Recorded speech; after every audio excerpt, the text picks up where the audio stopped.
Universe में total 4 type के fundamental force होते हैं। नंबर 1 है gravitational force, number 2 electromagnetic force, number 3 strong nuclear force and number 4 है weak nuclear force.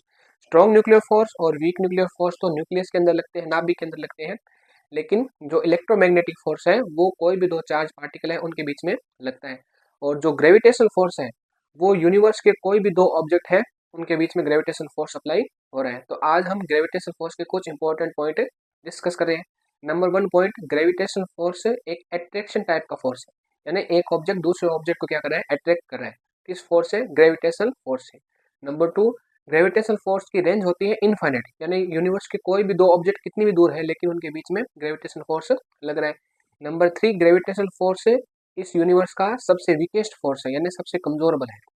Number 4, gravitational force object के मास पे डिपेंड करता है। जिस ऑब्जेक्ट का मास जितना ज्यादा होगा वो उतने ही अट्रैक्शन पावर से अदर ऑब्जेक्ट को क्या करेगा, अट्रैक्ट करेगा।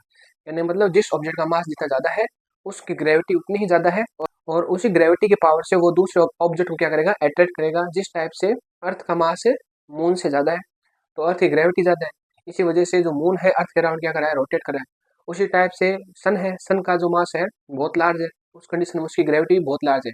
इसी वजह से जो सभी प्लेनेट है वो सन के अराउंड क्या कर रहे हैं, रोटेट कर रहे हैं।